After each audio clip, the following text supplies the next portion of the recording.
actually kind of jumped into the world of startups through a random LinkedIn message. To be honest, I lost a lot of confidence, and I also felt really burnt out. Okay. Yeah, near the end you of lost it. confidence in what? Oh, like in myself. Yeah. Like I lost a lot of confidence in myself. I also felt really like burnt out. I didn't even know. I was like, what am I trying to like do? Yeah. Like what am I trying to like do with my life? I also think the co-founder matching and also like breakup process is also like very emotionally taxing. Yeah. Okay. Yeah. All right. Let's get started. Okay, sounds good. I think one of the things that really attracted me to SF is also, I think just like the concentration of builders, of founders, of like people that are creating something. And I think that's super special because I feel like most of my life, I don't know, I mean, I grew up in like suburban Metro Vancouver in Canada, and I don't know, like to be honest, I never grew up with this like mindset of like, oh, I'm gonna create like a new service or a new product that other people can use. I don't know, like I didn't really have that sort of mindset, at least growing up. But then when I came here, it was like, it felt like everyone was creating something for other people to use, and that's like super inspiring and really exciting. And when did it start to click for you? Like when did you want to start your own business? I've always had it sort of in the back of my mind. I was like, ooh, I do think that it's partly because of like my dad. So my dad, he started his own company. So it was kind of always in the back of my head, but I didn't necessarily know like, oh, this is the exact kind of business that I'm going to start. It was like, okay, maybe once I have more experience or something. It was a little bit kind of vague. But I used to work in like enterprise fintech consulting, and when I was in that job, I was mostly working with investment banking, like wealth management, investment management firms, and I was doing a lot of like data, like automation, like software solutions for these like financial firms.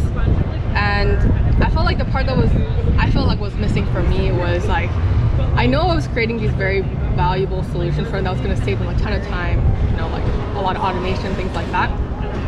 But I felt like I was missing the part about being able to create a specific product, because we had a software solution, but I had to work within the constraints of that product. So I wanted to go more towards like product design and have that skill set of being able to actually create or like design that. Start from scratch. Kind of, and then like be able to, because there were all these things where I'm like, I didn't understand why it was built in a particular way that was causing so much user friction, and that's why a lot of times like my role was because there was so much friction that I would essentially, me and like my team would need to step in, and we need to create like a custom solution or build it out for the client, because it would be too complicated for the clients themselves to do. So that's how I became more interested in like UX design, especially like thinking about how that could be more tailored to like specific users or archetypes. So that's kind of how I got into it. But I actually kind of jumped into the world of startups through a random LinkedIn message. So That's so awesome.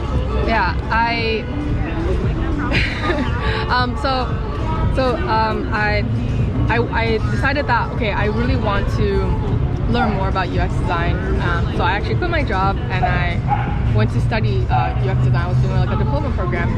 And then near the end of that program, I was originally just to probably get like a UX design job. But near the end of the program, I received a LinkedIn message being like, hey, have you thought about starting your own startup? Is this something that you've ever thought about? They were essentially saying it's a program called Entrepreneur First. It's a startup incubator where you can go in and try to find a co-founder and start from scratch, like from the idea phase. So it's really great if you are, pre-idea, pre-team, but you have the drive and you really want to start something new. They also pay you a stipend during the program, and you also have a shot at getting a pre-seed check in order to start your company. And to be honest, at first I was like, really? That sounds Too good to be true. yeah. I was like, really? They pay you a stipend to like try to start a company from scratch? I was like, I've never heard of something like this, but then I did a lot of research. So I obviously went on their website, went on their YouTube. Yeah. And then I was like, oh wow, this is Legit. yeah. Really good thing. So so I went through they do have a kind of a rigorous application process, and then you have to like go through interviews. I went through that, and then I got in. So Nice. Where was it?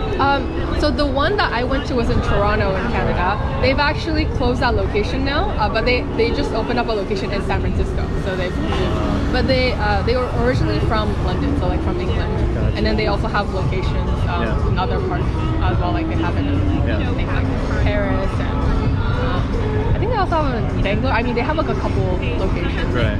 Yeah. And what was your experience like during the program? In the program? So the program was really intense. It was definitely a roller coaster for sure. Yeah. So a big bulk of the program is you have to go through this like co-founder matching process. So we had a cohort of I think it was like 47 people, so a little less than 50 people, and about half are technical. So they either they're like a full stack developer, so they can like create the product, or they might have like a PhD in their very like specialized field. And then the other half are more like business, like non-technical, but they have expertise in specific like industry domains. And then the idea is to find a co-founder, and then based on your overlapping maybe interest area, but also looking at your complementary skill sets, seeing like how you can kind of build an idea from scratch. Did they let you go solo? So there were very rare cases, but yes, there were also very rare, but also cases where some people did go solo. But I would say mostly it would be like finding a co-founder, the two of you, and then having a good balance between someone who can, it's essentially like the CTO that would be able to build the product, and then like the CEO. So you go through the matching process, and you kind of start having an idea that you work on together, and yeah, exactly. And then we actually spend a lot of time in the customer discovery process, which is essentially doing a lot of user interviews. So that's what you're good at. It's really fun. But you're trying to learn. You're trying to find that like hair on fire problem, and understanding why are current solutions like why is it still not working? What are the pain points? And you're trying to dig deeper into the problem space that you're looking to solve, and then you're trying to validate certain like hunches or like hypotheses you have, so that you're really focused on understanding the problem more so than like, okay, I have this idea, or like I have this solution. Let's just go build it. So you're doing a lot of customer discovery, and then also through that process, it's really common to pivot, because then you start learning about more, or also depending on the user group that you're talking to, they might have a different range views views, different range of problems. Then you also have to decide like, okay, well, there's a lot of problems. What do you want to dig deeper into? Exactly. And what was I'm just super curious. What was the idea that you landed on at the end? To be honest, I actually pivoted through quite a few like different ideas. Also because I was paired with I paired with 4 different co-founders, I know. It was very intense. Very, very intense. It's like you broke up a lot of times. Yeah. I think in our program, the max number of breakups, I think was like one person that had 8 co-founders. It was insane. That was a max, I think. Wow. I know, that was a lot. How long was the program again? I'm trying to remember. 4 weeks? I'm trying to remember. Was it? I think the first part of the program I think is 3 months. Yeah. So wait, I'm trying to remember. Oh, I think but the co-founder matching part, like there's a deadline where you won't be able to switch partners anymore, and I think that's 2 months in. There's the first part of the program is 3 months. Right. And then that's where you match and then come up with an idea. Yeah, and you're doing a lot of customer discovery. You're trying to find essentially validation for the problem that you're working on. And the second phase is actually to build it? I think it depends on the team. So some teams they did like go ahead and build the MVP. If you're really ahead, some had revenue, which is like a really, really good sign. But there were also teams that like had like a very, very basic MVP. But then they had a lot more support in terms of potential customers that say like they have like a letter of intent that this is something that they want to use. So it's essentially creating a lot of like support that so official. Letter of intent. That's so legal. It was more so for the investment committee. So there's at the end of the program you have a chance to pitch your startup idea and then be able to get like a pre-seed check.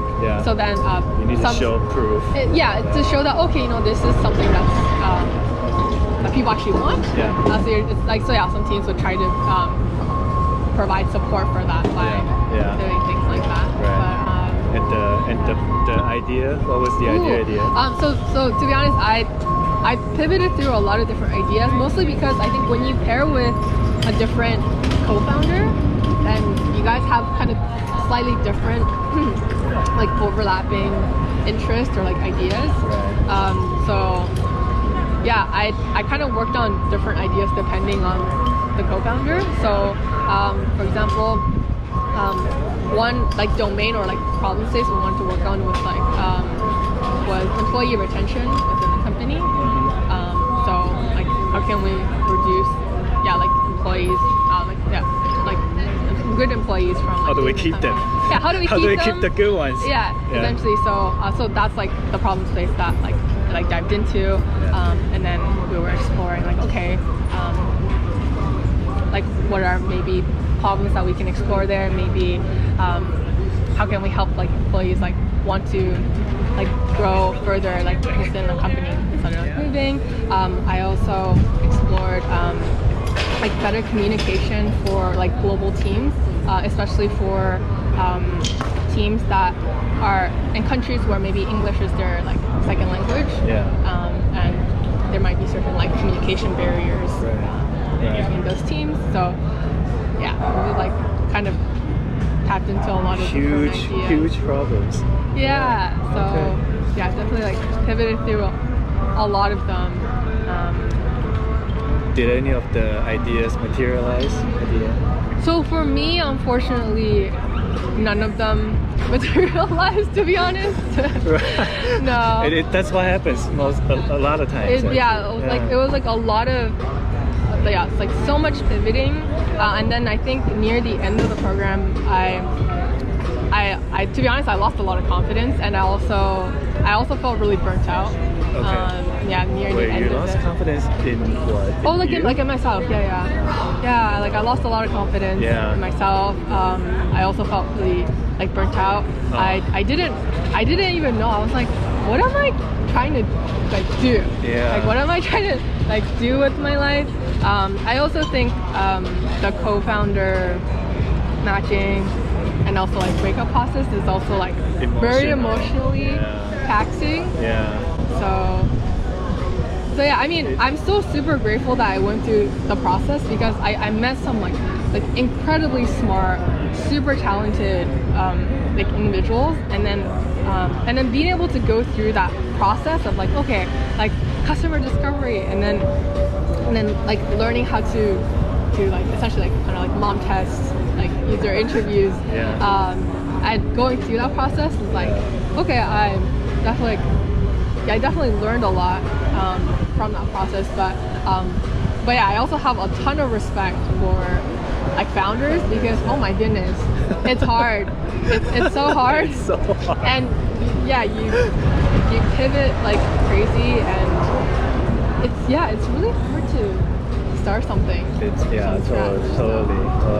I think building is just a tiny portion of the entire process. It's hard to do customer discovery. Like you need to find out who are you building the product for, and then how do you reach out to them? How do you find more of them who are willing to pay? This entire process is probably it takes 90% of the time. Building is just a fraction. And then I think the other part too was, at least in EF, the kind of the approach that we were introduced to was really finding that hair on fire problem. So it had to be like it's like hair on fire. It's like this is like such a huge pain point. So because like there's a lot of little problems, right? There's always like inconveniences or things that you might find annoying, but they really encourage us to be like, okay, what's like a hair on fire problem? This is like so, I don't know, such a big pain point that I guess people are essentially willing to pay money for because it's a really big problem. And to be honest, sometimes that was really hard to do. Because I mean, there might be like things that are like, okay, this is kind of inconvenient or it's hard to use, but it might not be that like hair on fire problem. You cannot do anything without it. Exactly, because there are a lot of existing solutions out there. And obviously there are a lot of spaces where it can be improved. So that was also surprisingly at least hard for for sure. But did you have a like framework of how to discovering those hair on fire problems? So that was why when you're going through like the discovery process, it was like asking a lot of open-ended questions. So like it was just like really understanding certain problems that they might have and like how are they currently trying to solve that problem. And then if they're using like specific like solutions, like what is it that like so like if they're using those like current solutions, how is it maybe still not addressing their problem? It's like the way you ask those open-ended questions was that the mom test? Oh yeah, so we all read so as part of the program we all read the mom test. Okay. So can you give an example? What is a mom test? What kind of question is a mom test? So for example, instead of asking something like, I don't know, would you want to use this? Or like with Osworks, for example, would this be helpful for you? In a situation like this, would you want to use something like this? That's like leading question. And also if they're, I don't know, people want to be nice. They want to they want to make you feel good. So they might be like, yes. But for example, you could just ask them, when was the last time you ran into this problem? And can you tell me more about when this problem happened? Like, what did you do to solve it? Or how much time did it take for you to solve the problem? Or like what was that process that you went through? Exactly. In order to solve it, and then when you were trying to solve this issue, like what were different considerations that you had? So like getting them to like dig deeper, and then within like the current solution, are there still like frustrations that you have about the entire process? Totally.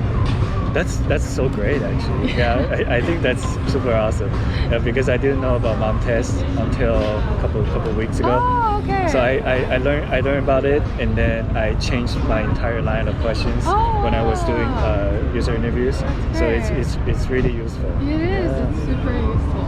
I love it. Did you take a break after the incubator? I did. So after the incubator, I was very burnt out. I was very lost. and I didn't necessarily know what I wanted to do. I also, in hindsight, I think this is really funny, but at the time, I actually didn't fully understand that at least for that incubator program, you had to build something that was VC backable. Yeah. So building like a lifestyle business for yourself is totally different. There's like, yeah, they're VC firms, so then you need to build something that's, you know, scalable, like VC backable, and that's very different. So one of the staff there, they actually asked me like, are you determined to build a $1 billion company? And I was like, and I really had to think for a second, because I was like, to be honest, I don't know if that was my goal or intention going to be like, I'm going to build a $1 billion company.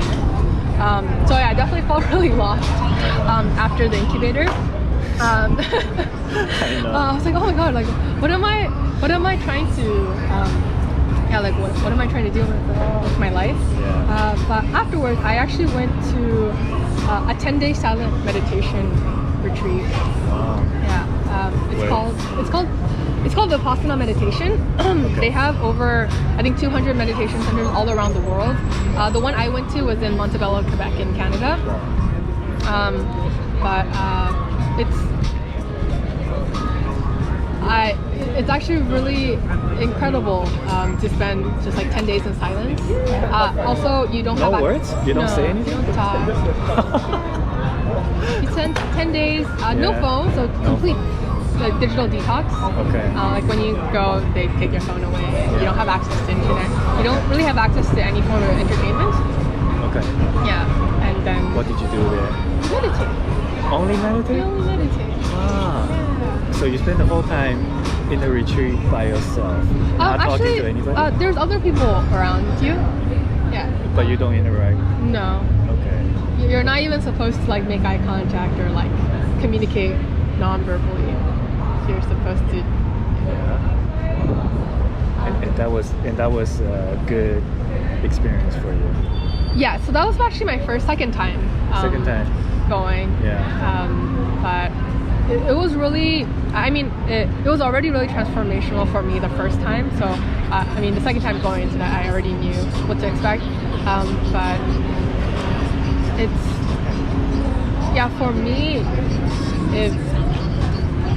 it was really incredible because it felt like clicking like the reset button for your mind. Yeah. And also learning to, I think part of meditation, at least for me, how I interpret it and what I learned from it is you see that certain things arise and go away. So for example, you're like meditating, right? You're holding that position, your back starts hurting, your forehead is itchy, and you're just like, oh my gosh, and you really want to move, or you really want to like, you know, scratch your forehead or something. But what you're learning by doing in meditation is you recognize that it's there. So you recognize that the pain is there, but you just observe. Yeah, you're like a third party observer. So instead of like reacting right away, being like, oh my god, that hurts so much, I want to move. Because like I think that it's just like impulse. You're training yourself to just observe, recognize it's there, and then like shift your focus again. So like at least initially when you're meditating, you're learn to focus on your breath. So you're trying to pinpoint your focus just to that specific part, and then your mind wanders, and it's really easy. And to be honest, I think the two times I went through the meditation was like the times where I felt most creative almost. Like I had a bajillion ideas. I had so many ideas. So your mind definitely wanders like crazy. But when you notice that your mind's wandering, then you're like, okay, oh, I'm wandering again. That's okay. And then I come back. I'll come back to like shifting my focus again. So training yourself to do that is really interesting because then when something happens to you, you're able to like at least just take a step back, recognize that this is happening, but also not have to like immediately react like right away. And and I think through that you find a lot of peace. At least for me, Yeah. I found like a lot of inner peace Totally. throughout that process. Did you do other mindful practice during the retreat? Ooh, no, so you just focus on Vipassana meditation, and then throughout the 10 days they actually say please don't try to mix other methods with this. Something that's really incredible is like to be honest, I don't really have other meditation experience, so you can do it as a complete beginner. And the other thing that I find really incredible is that there's a lot of meditation or mindfulness retreats, and it costs like thousands of dollars. This one's free. Right. I know. What? It's free. Yeah. Isn't that incredible? That's amazing. I know. Yeah. So when I discovered them, I was like, wow. So one of the things that I find really incredible about them is, yeah, it's free. I mean, you live there, right? For 10 days, you're provided with meals, vegetarian meals. It's definitely not a vacation. It's really hard. They wake you up at like 4 a.m. Yeah. To do what? Meditate. Oh my god. Wow. And you sleep at around 9. Yeah. Okay. Yeah. But the meditation sessions are in a group. Or So you have by yourself? group. So you have like the group sessions, and you also have like solo sessions, Yeah. and then they provide certain like guidance towards like what you should do. Yeah, like during the meditation. Okay. Okay. Wow. I mean, I personally. That's so amazing. Yeah, I would personally definitely like recommend. I will say that different people have completely different experiences. Yeah. But yeah, I personally really recommend it, and they have it all around the world. And yeah, I mean it's free.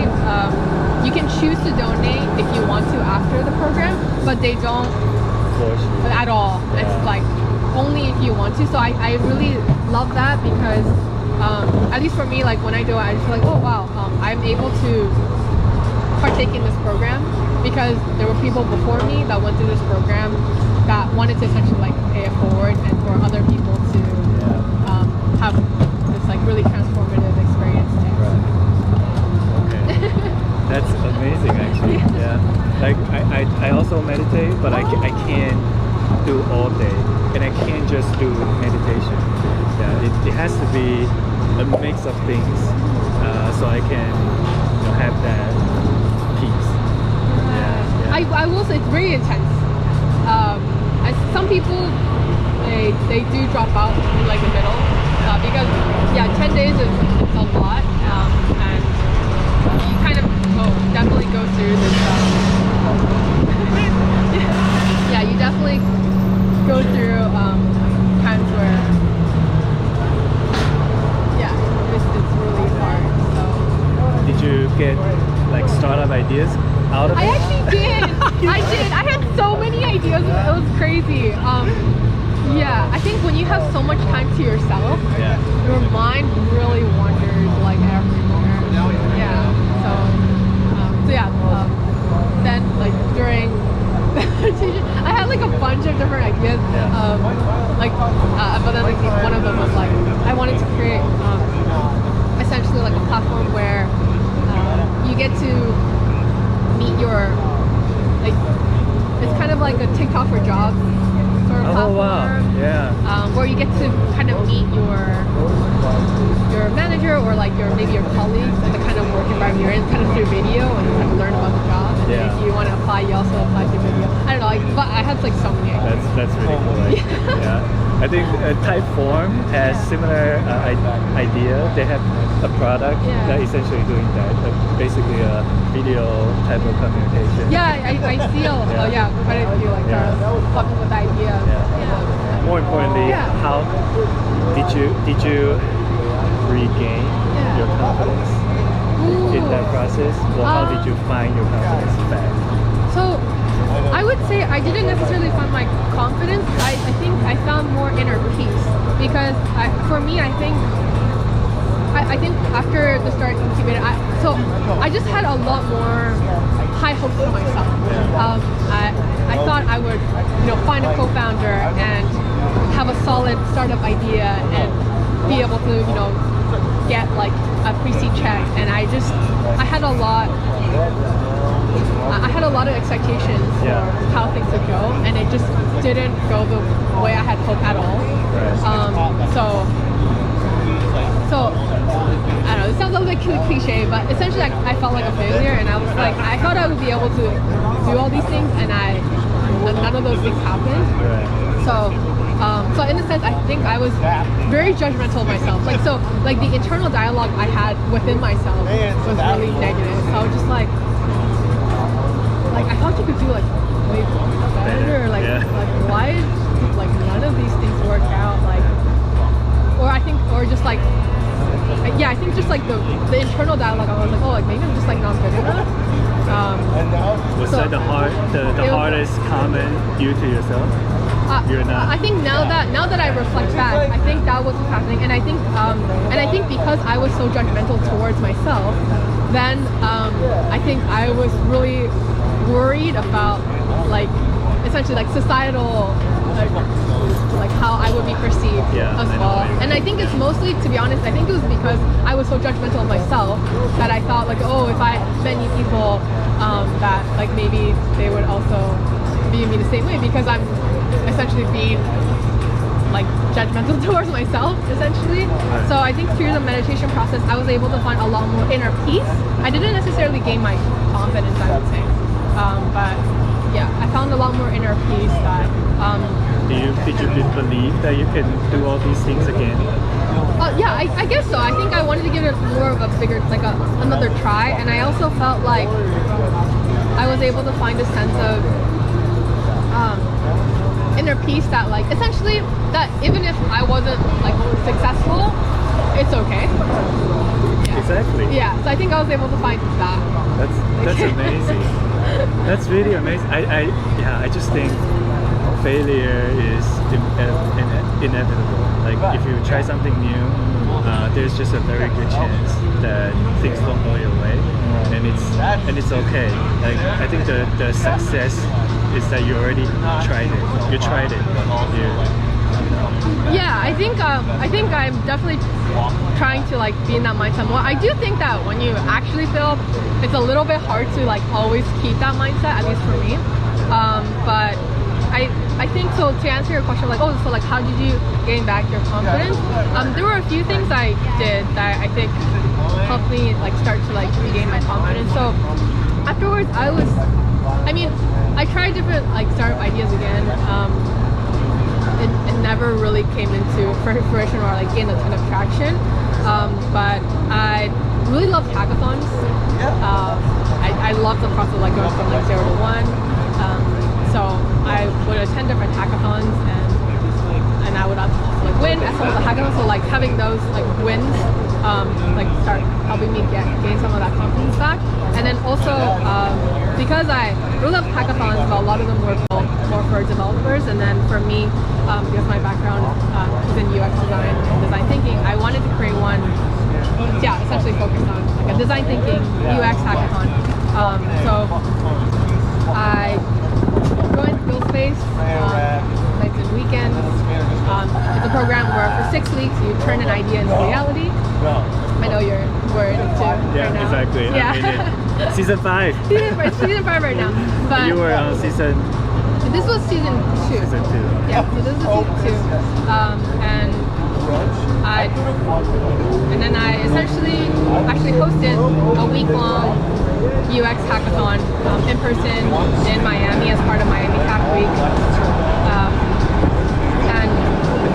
And I think actually creating that like from 0 to an actual week-long program with speakers, with judges, mentors, and like making that into something real, that actually helped me gain a lot of confidence. It was so much work though. So much more. Yeah, it was like. Were you by yourself? So in person, I was mostly by myself. I have my friend like Novia. She was amazing. She helped me mostly like remotely with support online. On the ground, I was a I was solo, at least as part of the UX designathon venue, because we were part of Miami Hack Week, which is this bigger kind of like decentralized hackathon with a lot of different hacker houses, but they had different themes. So they had a hacker house for like Web3 and like another one for like more hardware, and they kind of had different themes. And then so the one I hosted as part of my hack Week was focused on UX and design thinking. I think from that experience, I think just like the amount of feedback I got from people that said like that they learned so much from the program, that they actually made lifelong friends through this 1 week hackathon. And also there were these 3 amazing women. They were in the UX designathon, but they were in 3 separate teams. But afterwards, they started working together, and now they're building their startup. It's called Portfolio. So just like being able to help create those like amazing connections like in person, I think that's something that's really special. 100%. You brought people together. Yeah, and just like seeing the amazing connections are formed, and that is like everlasting even after the program. After the hackathon, just gave me so much like joy. So I think that's when I started like picking back up. I was like, if I have an idea, I can actually make it happen. So I think that so that was in Miami. I want to host one in San Francisco. It was definitely a ton of work. So I'll have to try to see how I can make it happen, and try to get more sponsors, because last time I was able to get like a venue sponsor and also sponsors for the providing like the prizes for hackers, but then I also had to pay like out of pocket for a lot of things like posters and things like that. So this time I think I would love to like get a team together and do something. What was the hardest part about running a hackathon? I think the hardest thing initially was, oh my gosh, there's a lot.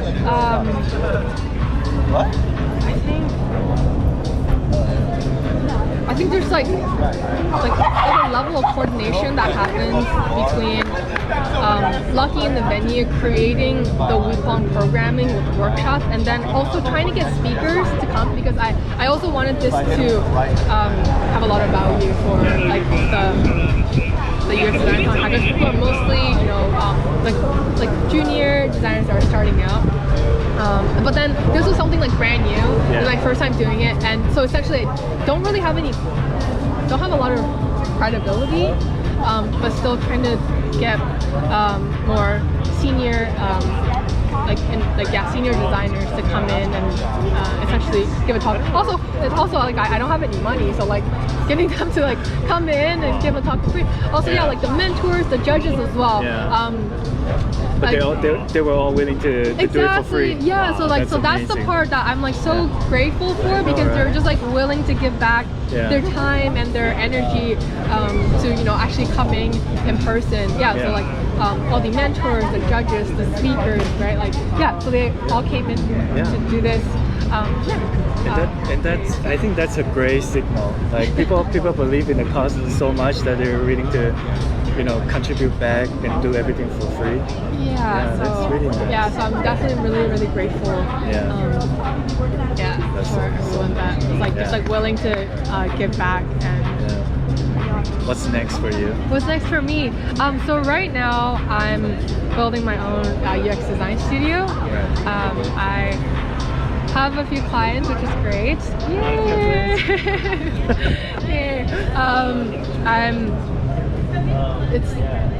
It's definitely a really big learning curve for me. It's a lot to.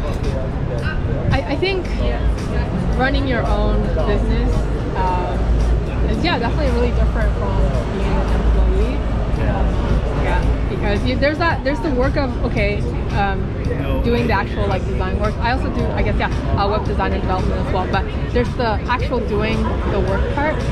But there's also a lot of other things that you need to do, like like finding clients, like the project management, communication, negotiation. Exactly. Yeah. Invoicing. Yeah, things like that. All the chores. Oh yeah. So there's a lot. And you do it again by yourself? So I do sometimes like partner and work with other designers as well.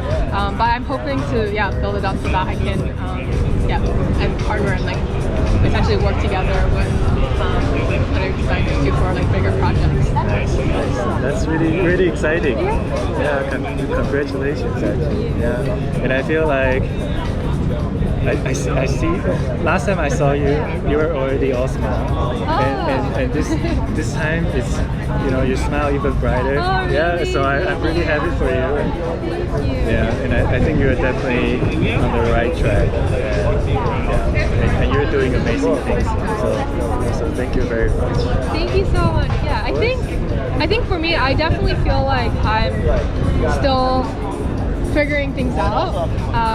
I felt like when I was younger, especially when I was, I don't know, like in middle school or high school or something, I always thought like, oh, by the time, I don't know, I'm older, I would just like know exactly what I want out of life, and I would have You're everything that one figured. kid. Yeah, that I figured it all out. I'll like figure it all out. And I'm like, okay, wow, this is, but I think the part that's really exciting is feeling like, there's this quote from one of this, like, I don't know if it's by a YouTuber or not, but this quote I really like, which is like, you're at your youngest today, so you're always at your youngest, like right this moment. So you can always like, start something new, and I mean, what do you have to lose? You're at your youngest right now, so. Exactly. Yeah. That's amazing. That's a great mindset actually. I love it. Yeah, that's it. Yeah, that's it. We did it. Yeah, this was fun. Yeah, I've never done this before, but you made it super fun. And like, look at, do you know what? Yeah, this place is awesome. Also actually. amazing. Yeah. Look at this.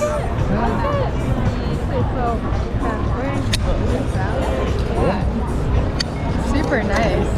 It is super nice. Nice and so great to see you again. Yeah, Thanks for coming on the pod. Thank you. This was so fun. Thank you. All right, that's it. All right. Bye.